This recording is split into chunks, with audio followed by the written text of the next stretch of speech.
It's Devon Live Chat, and today we've been joined by Loki and also Chris. And Chris has been the creator, the author of a video which has been posted up, I believe, on YouTube as well as Facebook. Has it been on YouTube yet? No, it's not on YouTube yet. It's going to be later on today. Yeah. Okay. It will be a little bit later on, because 80 years ago was all about Dunkirk. How did you come about putting this video together? Over the last few years, I've been very, very passionate about the two great wars, the First World War and the Second World War. And I got into the history side of everything. I come from a visual background in my industry. And now I'm at the, if you like, semi to retired age. I've got time to investigate it more. I thought I'd put it to good use, and 2 years ago, because of my family involvement, I did a very visual, mind-provoking tribute to the Great War in Ilfracombe, projecting onto what is the landmark theatre, and it was received phenomenally. Everybody got what I did and why I did it, and it's encouraged me even more while we sit through this lockdown to come up with little historical events and try to put them into a way that you probably haven't seen it before without taking away what it was about. I did a few weeks ago, I did Captain Moore's, Tom Moore's medals, and I projected it, or I created a visual inside his medal. And then VE Day, I did the same again, taking different elements and making the thing there. One of the things that I've been very, very, very, very interested in over the years, regard to this Second World War, including Arnhem, D-Day and Blitz and all that, but more importantly, I think the thing that really, really changed the world, and a lot of people who haven't looked into it would not realize it, was Dunkirk. We set out, like we did in the First World War, to try and stop the spread of, this time, fascism and Nazism, and for a better word, bully boys. They were doing what they did in the First World War. They were trying to run shotgun over everybody, and we thought it would be a similar outcome. But with this war, there was no trench warfare. It was on the move all the time because it was mechanized rather than just infantry. And it soon became apparent that it's like a steamroller. When a steamroller is rolling, unless you're bigger than that steamroller, you're not going to stop it. And for all the people in the world, the BEA, British Expeditionary Force, was sent in the First World War, this time could not contain it. We would literally push back. We were putting up defences and we were trying to hold them, but it wasn't happening. We were being pushed back to the point where they said, well, there's not much we can do. The countries were falling around us. Belgium had fallen, then the Netherlands and Luxembourg. Even though a couple of them tried to be neutral, the Germans weren't having any of it. So as we go through this story, I want to explain that I wouldn't have trusted the Germans either, and there's no way that we could have just capitulated. We weren't on our own soil. We were on Europe or European soil. So what happened was we were put into a bottleneck, and of all places, it was a beach. The best way of describing it, it was a beach. Anyone that lives around our area, if you walk down onto Saunton Beach, still on Saunton Beach, that is where they contained 450,000 British and French troops. That's where they contained them on one beach. You imagine 50,000 on that beach, big as any pop festival. And we stop me if I'm going too far, Martin. So we're there, and at this point, nobody had a clue what was going to happen. I saw a film actually of Dunkirk many years ago, and they were like using the Luftwaffe just spraying guns on the guys on the beach as if it was just like a duck shoot, really. They didn't stand much chance, did they? Right. Exactly what you just said there, Martin. Exactly what you just said there. It was peppercorn to what was about to come, which is one of the biggest theories of that part of the war. They contained them there. They had everything in place to just come straight onto the beaches and annihilate them, but they stopped. The Germans stopped. Hitler stopped. Now, some people will go, "Well, it was him showing a bit of compassion, and that he didn't want to really kill the British because he liked the British," which is rubbish. Others said it was because of the big fat one who ran the Luftwaffe, and he was enjoying the turkey shoot, and he wanted the credit for it all, and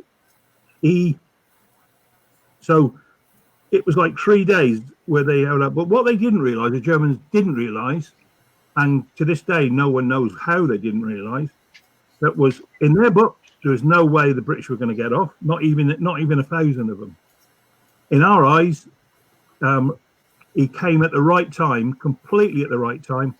Only literally a couple of weeks before was Churchill, and that guy was a saviour. No matter whether they liked him or not liked him, he was just posed straight off the wall. But you know, he was the one that he really did have the balls to he was not going to appease the Germans. He was not going to give in. Whereas a lot of if anybody saw the Dark Days with Churchill, they would have saw this part where they wanted him to capitulate and say to the Germans, right, let's sue for peace and we'll all become friends. I think what happened was, unbeknown to Hitler, we were getting a way of getting them off. And if you listen to the speech in my film, it's the whole narration of that speech. The reason I've launched the thing today, just to put it on today, is his speech was not delivered until today, which is the 4th. It's no good me putting it up on when they first started lifting them off the beaches on the 26th of May, because his speech hadn't been written. So that's why it's gone on today, not back then. It was also the day that the last troops were lifted off. As of tonight, say 8, 9 o'clock, the Germans were completely in control of that beach. So whoever was going, there was still 30 or 40,000 of our troops, most of them wounded, and a lot of our hospital staff, and medical staff stayed with them. And there was elements of a couple of divisions of soldiers that were, they just couldn't get off. They weren't there quick enough. So they were taken prisoners, and thankfully, they were treated okay.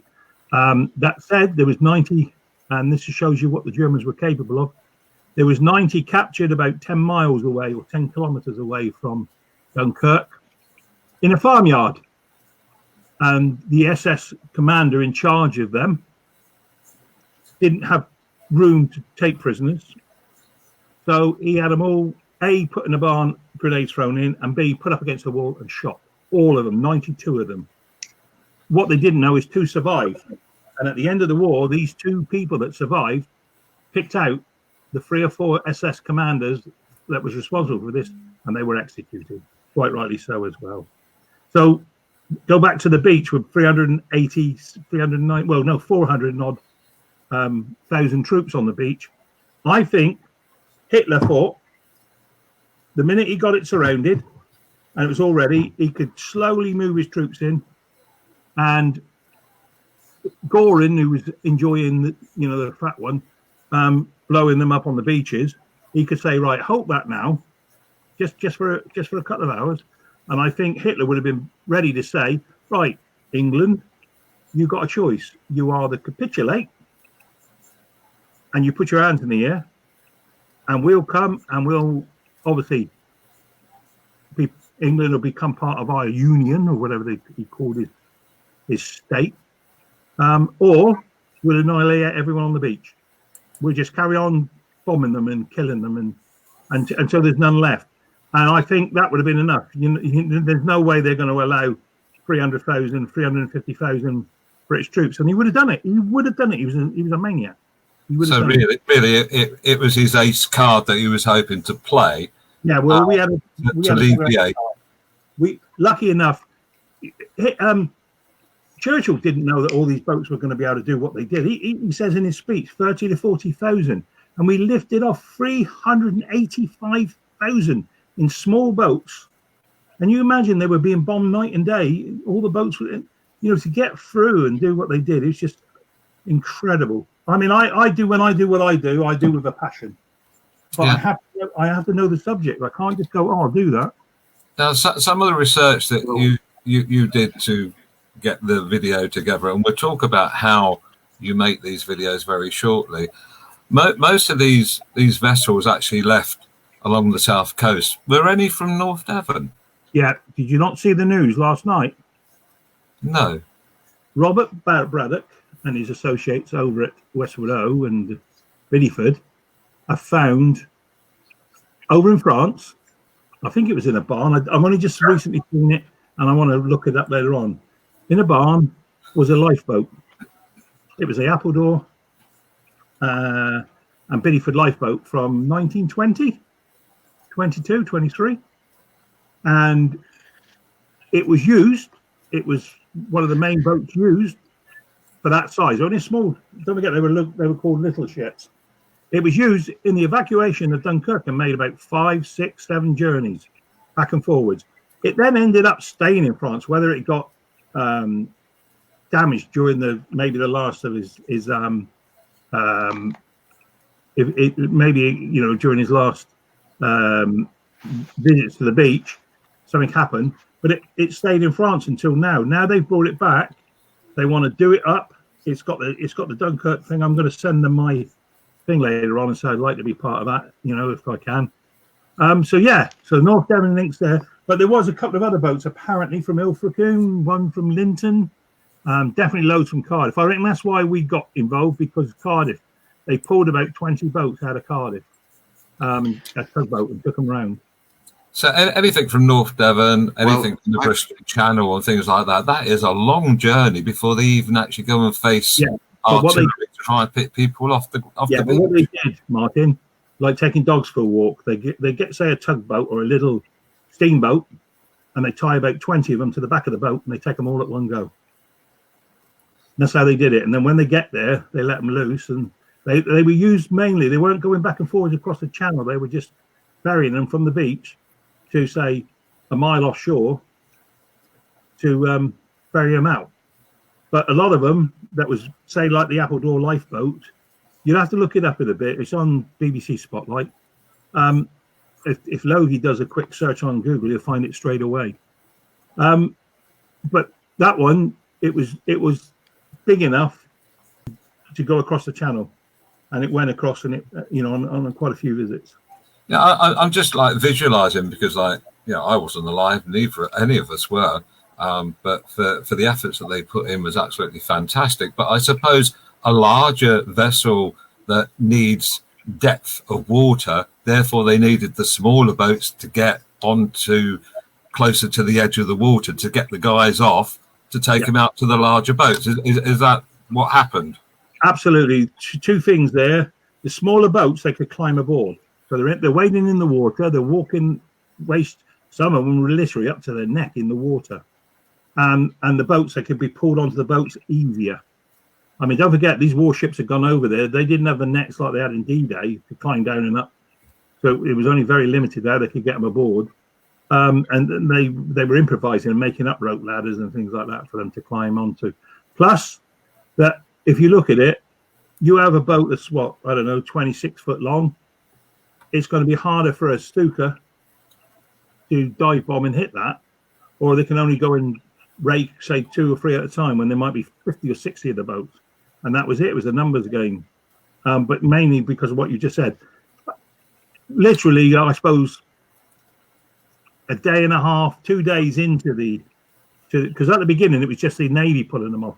The boats, the small ships did not come into it till 2 days into the lifting them off the thing. But then after that, it got so dangerous on the beach that they used what they call the mole. If you look, there's a mile mole. It's like a jetty, like a pier. And that really did become the major. They could get the big boats in, and they could get 1,000 people off at a time. in one go.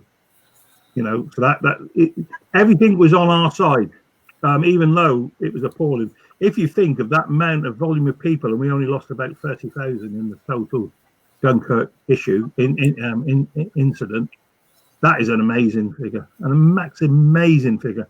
The German bombers and the German Stukas, it was night and day. They just, like you said, it was a turkey shoot. Yeah. You know.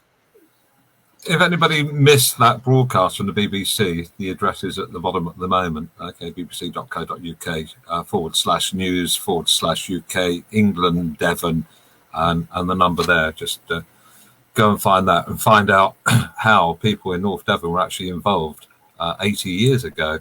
Going back to your video that you've made, there's a poem there as well, isn't there? Yes, sir. Have you got that? Have you got it at hand to read it to us? Oh yeah. Give me 2 seconds, please. I'll be straight back. Now, did you see any of the broadcasts yesterday then of the BBC, or are you going to be looking at that a little bit later on? And are you surprised that small boats from North Devon and Wales were involved? Because I didn't even know that. Loki. I haven't seen the I haven't seen the news article yet. What I've just posted there is the BBC actually an article rather than the actual video clip, because I couldn't find the video clip, unfortunately. Mm-hmm. I had heard that we sent some boats over, but I hadn't realised how many, and I hadn't realised that some of them are still there. So that was quite fascinating to hear that. I will say as well, we have a young viewer watching us at the minute, who actually doesn't know much about Dunkirk.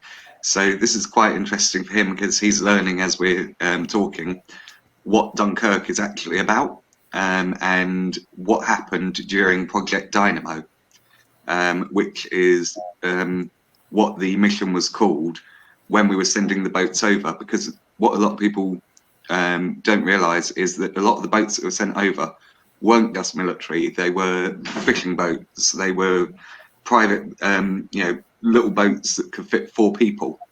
And these weren't military men that were going over and pulling the soldiers back out. These were normal people. These didn't have military trade. Normal people going in, helping people pull out of what was such a dangerous position. If you watch the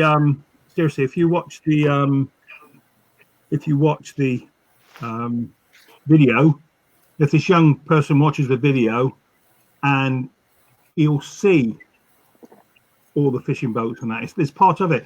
If you follow the script, what Churchill's reading out, when I made the clips up, which we're talking about now, I took maybe an hour and a half video, and I took a 10-second clip out of it because it suited the purpose. I tried to match, bearing in mind, until that day, no one had heard about Dunkirk O'Meara. All they saw was these soldiers coming back on the odd boat on the 26th, 27th, without anyone saying, "Oh no, it's massive, it's awful over there."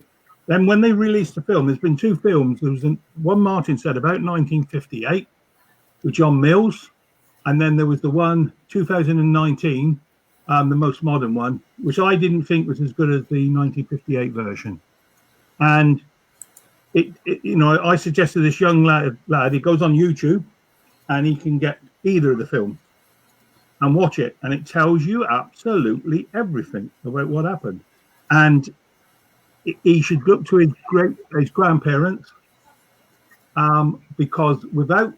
They could say the same about the Blitz mine and Battle of Britain and whatever. Everything went to one thing and then went to another and went to another. But if you look at the Dunkirk, just of Dunkirk alone, if it hadn't have turned out the way it had, if we hadn't had the fortune, not the misfortune, of lifting them off them beaches, there would have been it would have been over. It would have ended. There would have been. We wouldn't be here. None of us. Not one of us would have been here. There's no question of it. Unless you're over 80, life would have changed. I We think, been born. Our parents wouldn't have had a chance to have us. and I think that those who are in the Channel Islands, they got a little bit of a taste of occupation. What would the occupation have been if it had been the whole of the UK? Lucky enough, the whole thing didn't pan out like that. But have you got that? I'm just doing it, Martin. Give me 2 seconds. Honestly, it's coming now. Okay. I just have to. I don't know why. I've normally got things to hand, but I couldn't have it.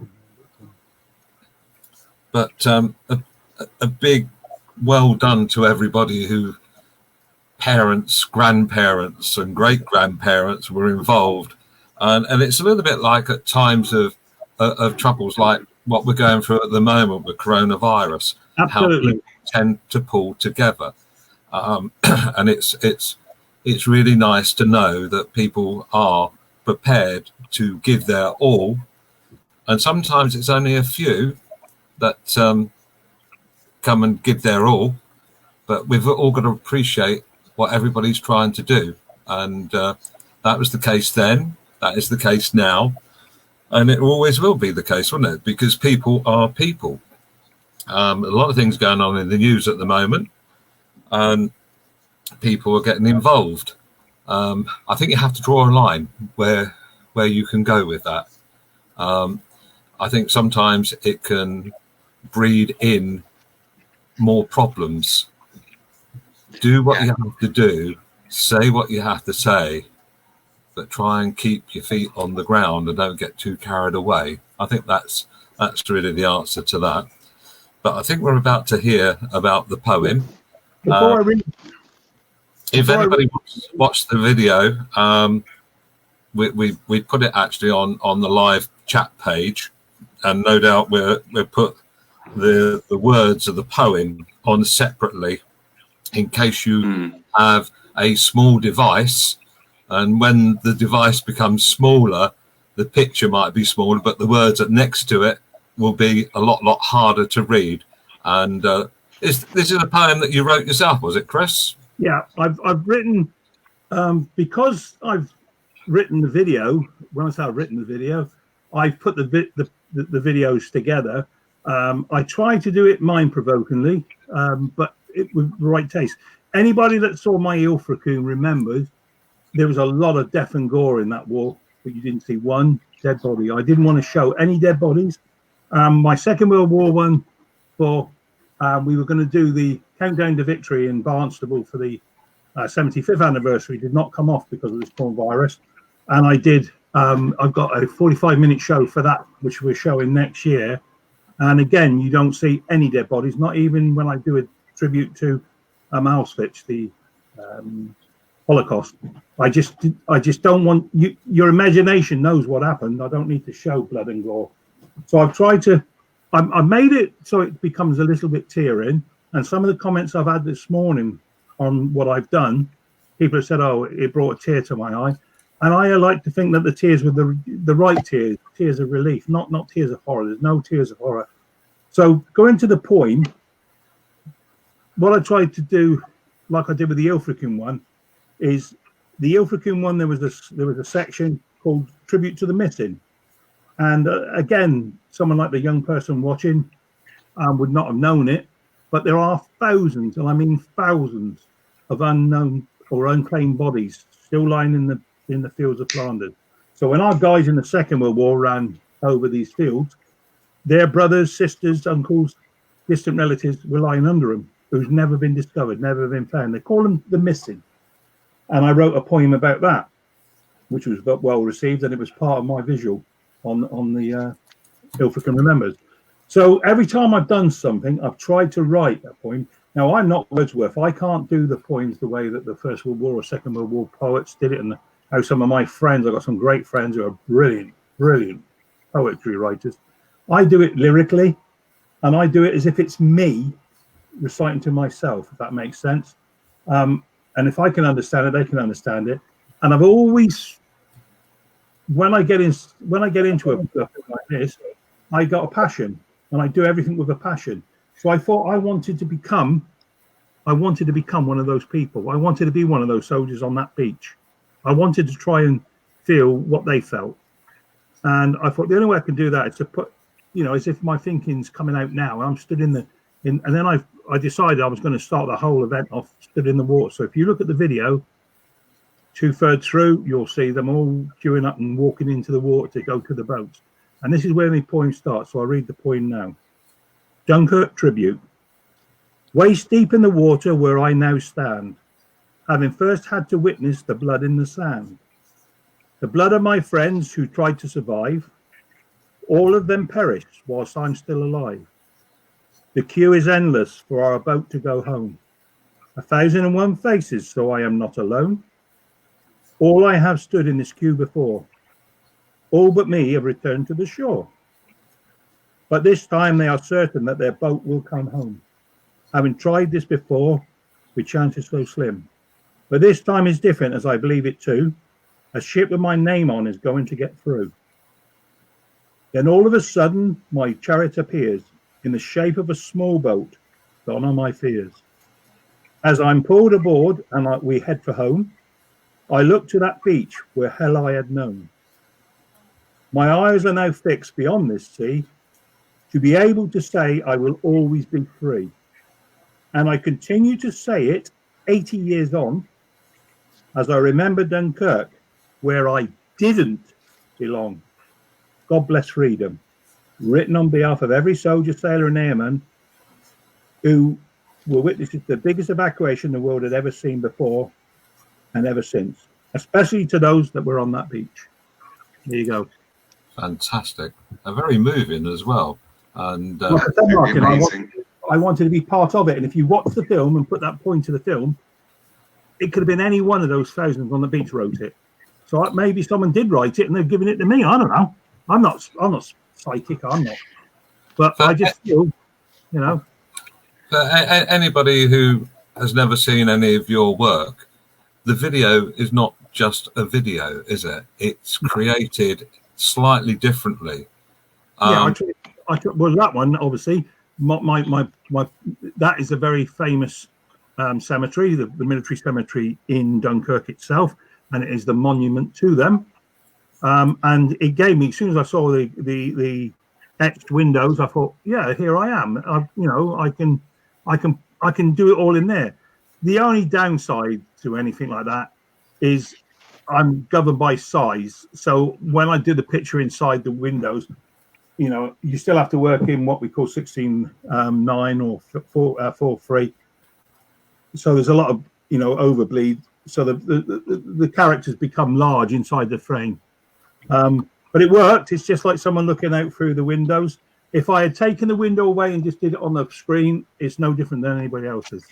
So I tried to say, just listen to the narration, look at what's there. Don't have to watch it all. Just listen to the narration. Watch what happens. Especially the part, I think I did it justice when they were walking in the water, and then the Stuka came, and it just sent them spinning in every area. Running across the beach, trying to get away. I mean, you imagine being saved, put on a boat, and the boat gets bombed, and then you're back on the shore again.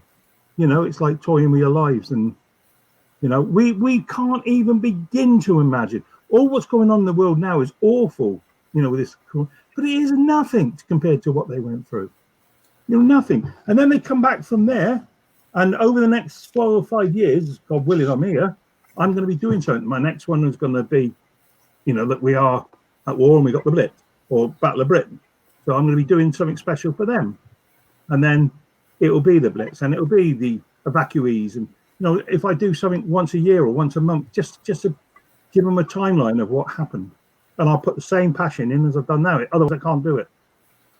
It wasn't just getting on the boat. That wasn't the end of it for them, though, was it? They still had to travel back across the channel. And for a lot of them, went back again to continue the conflict. Yeah, but the thing with that, Martin, again, a lot of people, apart from our Navy and Air Force, they did not go back for another 3 years. There was elements that went back to Dieppe with the Canadians. And that was a tryout for D-Day, if you like, 3 years before. Yeah, 3 years before. And that was a disaster. Most of them got killed. There wasn't that many got off of that beat. But it was 1944 when they went back, but they knew they were going to go back at some point. They went from there. A lot of the boys that went to Dunkirk would have ended up in Africa with the 8th Corps. They would have ended up, obviously, in the early days of planning D-Day, they went to Italy, and they came through Italy. So they had all seen theatres of war, but quite a few of them would not experience going back to France, and most of them wanted to go back to France, especially the French and the Polish. They were the main, you know, our guys were brilliant, but the French and the Polish, you know, what they just needed to go back onto their soil. And when we went back the second time, we had the manpower to do it with. We would never have survived there's no way that those guys could have, you know, that we sent over to the expeditionary force could have held and said, right, like the First World War, you're gonna stay and we're gonna hold you. It would not have happened. We needed 4 years to get it ready. There was no way. It took 4 years, you know. Take my hat off to every one of them. In memory, I shouldn't think there's that many of those survivors still around, but there must be 1 or 2 around as well, and hopefully people will appreciate what they did for the freedom of the United Kingdom, of the freedom of the world. So well done to each and every one. A lot of people have got different memories, and also the mention for the family of those who are on the boats who went backwards and forwards. Absolutely. A lot of those didn't survive that either, did they? You know, one of my friends in the industry, he, you know, we've done loads of work over the years, and he knows what I do with things like this. Never ever spoke about it until this one. I sent out the poem a couple of days ago to a few friends to let them see what I was about to do with the visuals. And his name's Alistair. You won't mind me telling you, Rennie Jones. And he gave me a lovely story. His grandfather, who he never knew, he died before or around about the time he was born. His grandfather was a captain on one of the steamers. I don't know if it was a hospital ship or one of the main ships, but he was one of the steamers. And he was actually given the DSO by the king. And it was for picking people up off the beaches. And I thought, well, I would have known this. And other people that we know, me and you know, Martin, you know, they got family that was there. And I've had about, I suppose, 10 people have come on saying that, oh, my father was there, my father. Of course they were. You know, if you take 385,000 men on them beaches, they would have all had families and relations who's now had families and families and families. So there's going to be a third of the population that would have had someone connected with D-Day. But if D-Day had gone wrong, they wouldn't be here to speak about it. There's a lot of memories there, isn't there? There's a lot of people. Yeah, well, I think absolutely everybody somewhere along the way. It's like, if my dad was still alive, this coming Saturday, the 6th of June, he would have been 100. It would have been my father's 100th birthday this coming Saturday. What did he do before? He was in the RAF, you know, and I think anybody within my age group, your age group, and even Loki's age group, parents, grandparents, they all had that part to play somewhere along the way. For us, our parents survived. The grandparents may not have done, but it's one of those unfortunate things, isn't it? You know, that the memories are there within the families, and hopefully people will watch that video, read that poem, understand what must have been going through people's minds, waiting for that boat to take them home, watching their friends and their colleagues not making it. The impression mentally must have been devastating, and it must have took a long time actually to get over it, if they ever did. Absolutely, Martin. That's why, you know, that saying, same as the First World War, they never ever talked about it. It was so horrific, so they just didn't want to talk about it. It wasn't something, you know, like now you get 1,001s people who served in Afghanistan and Iraq who killed 100,000 people. Not one of them served there. The ones that did serve, they would not talk about it. You know, our modern day friends who we know well, they would not talk about it. You know, so nothing's changed. Why would you talk about horrific things if you didn't have to? You know, I think they might try to talk to you about getting it understood, but nah. But back then, you know, now they've got the media to be able to, and the medical help to come to terms with it all. Back then, don't forget, in the First World War, if you showed any sign of, you know, shell shock or anything like that, you were executed. The Second World War, or put into an institute. Yeah, Second World War, the executions didn't happen, but you were still known as a coward and things like that. You know, and but the good thing about it is, and I've learned this, is that strangely enough, it's like the covert thing now. It brings most people together collectively. They want to do things for each other. They want to help, you know. And I think in the Second World War, you know, the story about the Americans came up with the title, but I reckon it was everybody and the brothers. They all became brothers, more than your own family, because they had to rely on each other. Even on those beaches, you know. You imagine, I mean, I haven't shown any of it, but they were digging rabbit holes, thinking that the sand, if they dig a hole and with a cave under the sand, it was going to save them. But it didn't. You know, there were so many bombs dropping that if they were blanket targeting your area on that beach, you were gone. You know, you just had to pray that your area wasn't significant enough for the bombers to bomb your area. Yeah, looking at equality, how many women were on that beach? Because we never speak about that. I don't. There's no real stories on them. They were on the boats. They were on the hospital ships, and I would imagine, again, putting my hat on and thinking I'm one of the boys in the water, I would imagine that a couple of them were desperate to help. They came ashore. That's a good one, Martin. I might look that one up, you know, because that could be very good. I mean, out of things, when things like this happen, I wish I was 30 years old, younger, because I'd like to rewrite some very, very poignant films, you know, proper films, and show it more than trying to show it like John Wayne type film, more personal, you know, like you just said there.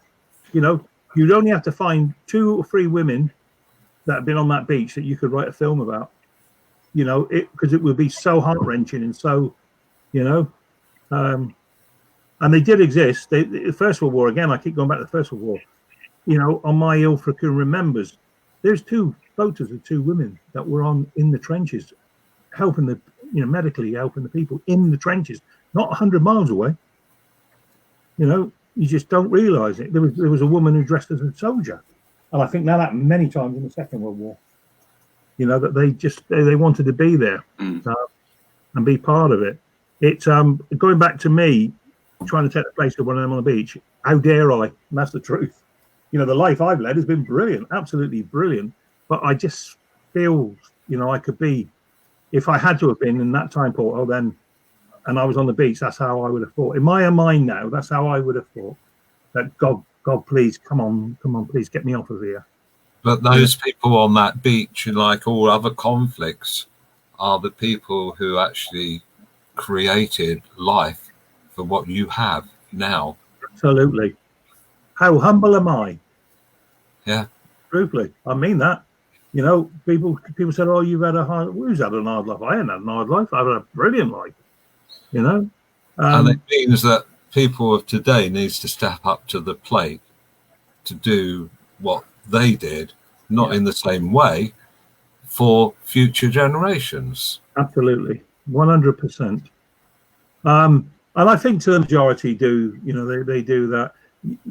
Your first and foremost is to your family, and then to your friends, your very good friends, and things like that.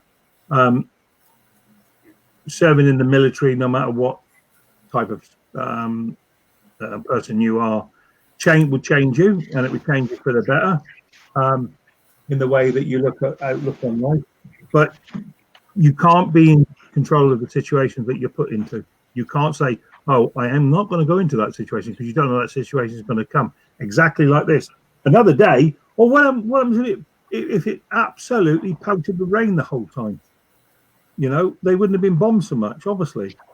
But it didn't, and it was fair pickings at one time. And I mean, I've seen films that you probably haven't seen of the Germans, just how close they were to, annihilating them.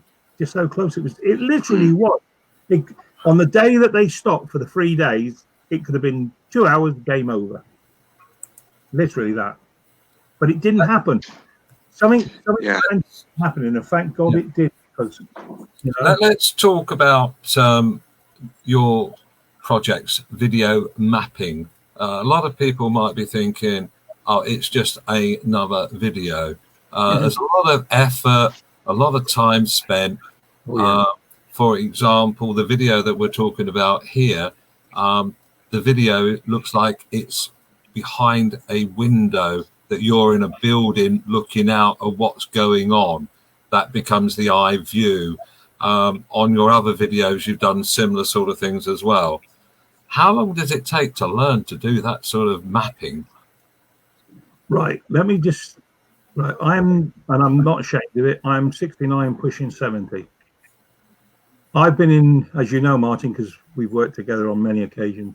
I spent my life in lighting, stage management, theatres, a little bit of projection, but I've never taken the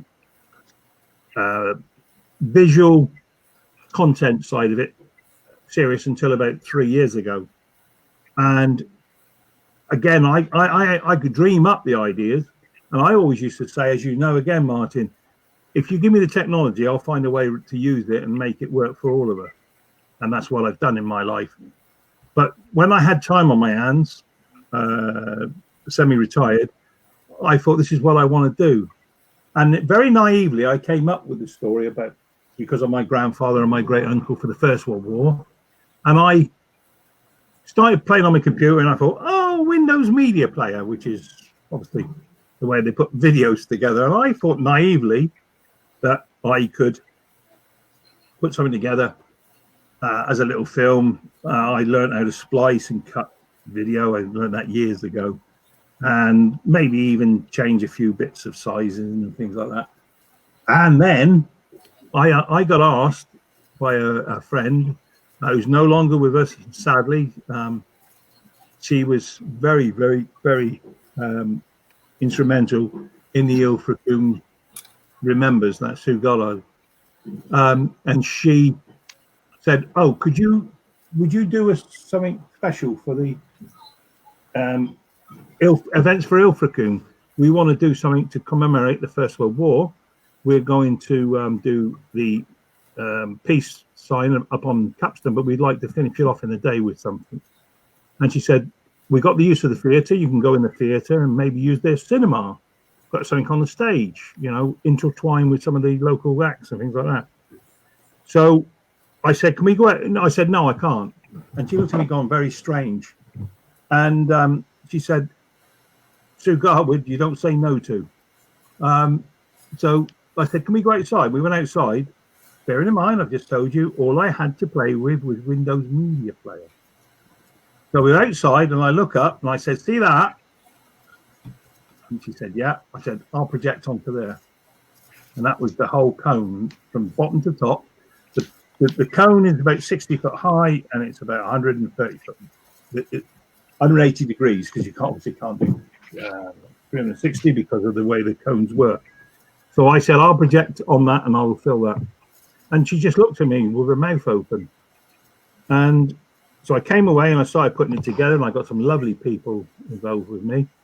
That I've known people like that, Martin, and I thought, all right, I'm going to put it together.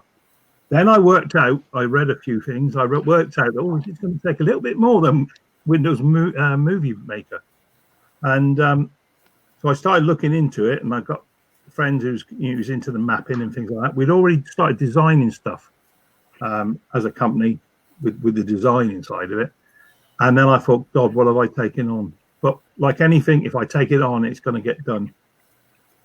So I got Premiere, I'm advertising now, Adobe Premiere Pro, and everything that come with it. After Effects and things like that. And day by day, I just taught myself. I had friends show me one little bit, and I started doing the mapping, and it started looking really reasonably good. I built a model of the landmark, and we started projecting onto that. And so definitely I was a director, maybe producer, but I wanted to be more than that. I wanted to be hands-on with the visuals, the way they were projected and presented. And our great friend Alistair Leslie, who owns the big toys, the big projectors, he was well at it, into coming on board, and we did it. And look what we created.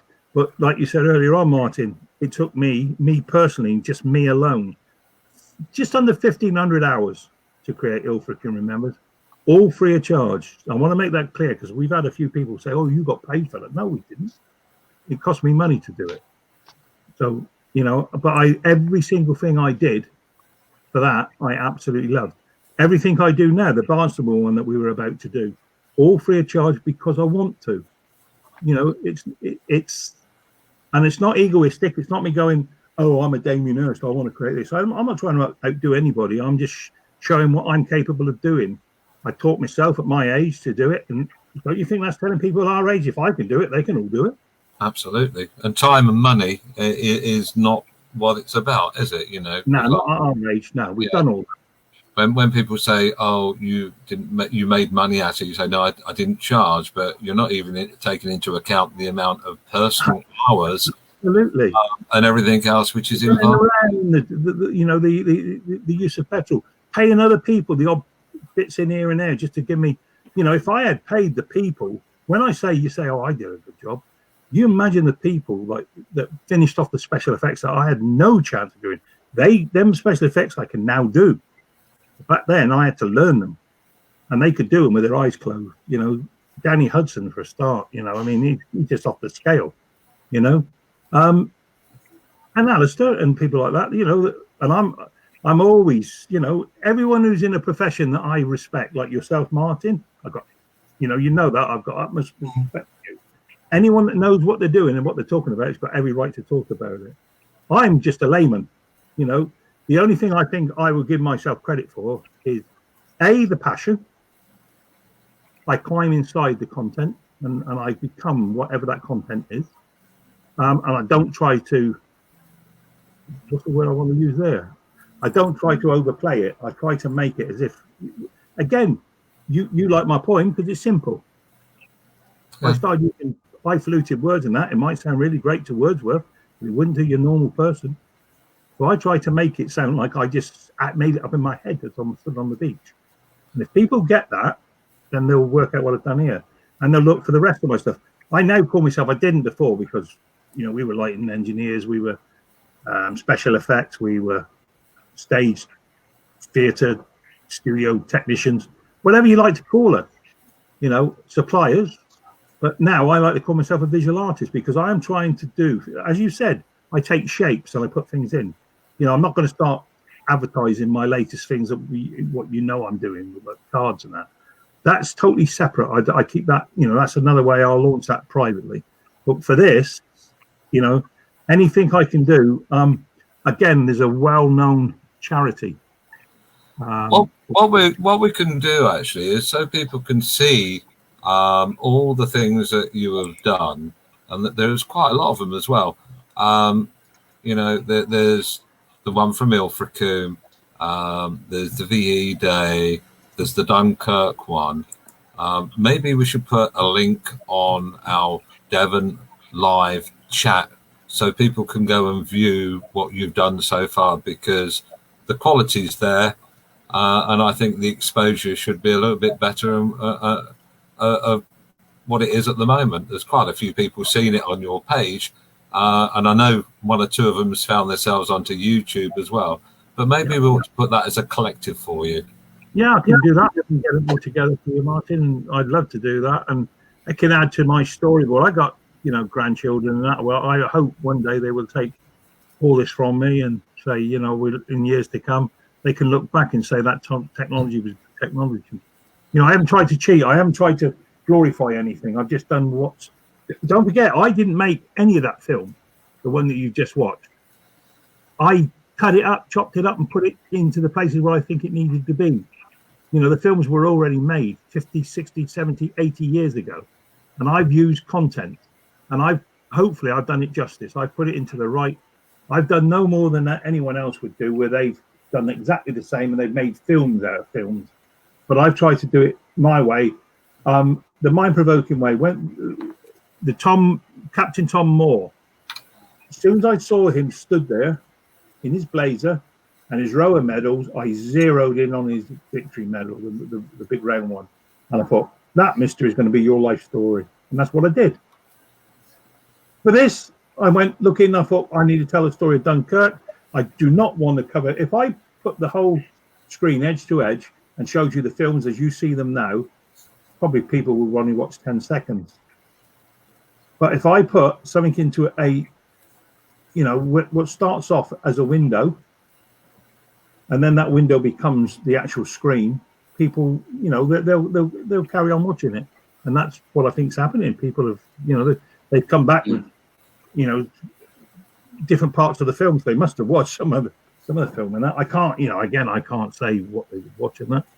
And same with the VE day. When I did the VE day, I did it inside the VE. I did it inside newspapers. We cut the newspapers up, and everyone said to me, that really is taking you back to that, because you showed the newspaper at the time and you put the film into the newspaper. So it's interesting reading rather than show the newspaper and then go into a film. So yeah. So I try, and I try to get better each time. I try to do something a bit different each time. I'm only as good as my content. And the content is very good. And we're coming to a close. Have you got any questions, Loki, while you're there? I'm sure there's a question coming up. I have got a comment and a question. The comment is, I'm actually just looking now on your Facebook at your presentation you did for World War One Remembrance Day on the Ilfracombe building. Yeah. Over at the theatre across the dome. And I've got to say, it is absolutely phenomenal. And if you guys get a chance to view it, that's at the Landmark Theatre. If you guys get a chance to view it, do, because the work that Chris does is just absolutely mind-blowing. Well, as I said, what we're going to do... The other question I've got is... Yeah. Go for the question. Sorry, go on. I was going to say, collectively, we'll put all the videos onto the Devon Live chat page so people could see that. But you've got one more question before we say goodbye. Yeah. For, again, our younger viewers, with Project Dynamo and the evacuation of the soldiers on Dunkirk, it wasn't a cakewalk for them, and I hate to use that phrase, was it, to get off the beach and for the boats to go and get them? They were under heavy fire, weren't they? Oh, unbelievable. If you, in the poem I put, looking back to the beach at hell, it had to be that. Don't forget, these guys that gone over there, right, there would have only been, say, 1% that would have been in the First World War. Bearing in mind that it wasn't long after the First World War. If you take in 1918 and then you're back there in 1940, so you're only talking 12 years, right? So some of the older sergeants and some of the things would have been there as sergeant majors or whatever on the beaches. So they would have been able to rough it more than the other ones. But so you're talking 85%, 80 to 85% of those soldiers on that beach were all new, totally new. It happened all the way through the war. You replace people that died with new people and that. But so they're all new. And you imagine you step off the boat, right, at Calais. It wasn't Dunkirk. They didn't go anywhere near Dunkirk when they went there. They all got off the boat at Calais, which was French soil and run by the French. They moved, first off, they all ended up, the whole of the British Expeditionary Force ended up in Belgium, right? To hold them off in Belgium, literally where the First World War was, at Mons and all around there, right? Amiens, and yeah, all around there. And then they were pushed back. Now, they thought, and they were led to believe, before Churchill, was nothing to do with Churchill, that it was going to be another cakewalk, as you said, Logie, that they were just going to go and enforce the line, and the Germans were being naughty again. They've been punished the First Year War, so this time they're going to be punished again, and it'll be all over. Not the case. So you imagine going in there, you know, in the boxing ring, you put your foot forward, you put your gloves up, and that guy comes at you as a steamroller. The next thing, you're backpedaling. And once you're backpedaling, you've got no choice. And that's how they ended up. They backpedaled into that corner of the little solitary beach on the boat, literally on the border between France and Belgium. And they were well and truly petrified, every single one of them. I mean, just look at the film and hear the noise of those Stukas, and that's the film, and we're listening to it. You imagine being there and being part of that. Even if you go to the D-Day reenactments down Staunton, you can't take it serious. You try to, you look at it, you can't take it serious because you're eating ice cream, and you know you're there with your family and your dog. But back then it wasn't. They were being shot at. You know, they were being bombed. They were being blown up. And like you said, it didn't stop there. Do you know what? I bet you that every single one of them that got off the boat, ship, back this end, in Blighty, England, I bet you their legs just gave way. I bet you every single one of them, their knees were just trembling and trembling and trembling. And if you say now, like they go through this shell shock and what do they call it? Is it PTSD? Yeah, syndrome. PTSD. You know, you imagine them back then, every single one of them must have it, because at the very least they would have been, half of them would have been deaf from the bombings and the strafing and that, and the nerves. You know, most of them never recovered. They didn't go back to Italy and Africa as hardened veterans. They went there as nervous as hell because they didn't get a chance to really fight in Dunkirk. They didn't get a chance to fight. They just kept pulling back. So, and then they went retraining for the next 2 or 3 years, ready for D-Day. And then they did become very hardened because it went on for another year of constant fighting where they learned the skills. So yeah, so they were petrified, Logie. Just thank God we weren't one of them. Although I was in my, I'm not reincarnated. I don't think I was. You know, I've been. I just feel that, you know. Going back to the First World War, like I said about that, what instantly grabbed me on this one and made it very easy for me, especially with the point, was the visual of standing in the water in a line. And that's where it all started. And that's very much captured in the video, and I strongly suggest everybody to have a look at that. And we'll put the other videos up as well. Chris, thank you indeed for all your hard work. Thank you, Martin. Thank you for having me. And we'll see you again soon. Thank you. Bye-bye. Thank you. Bye, mate. Bye.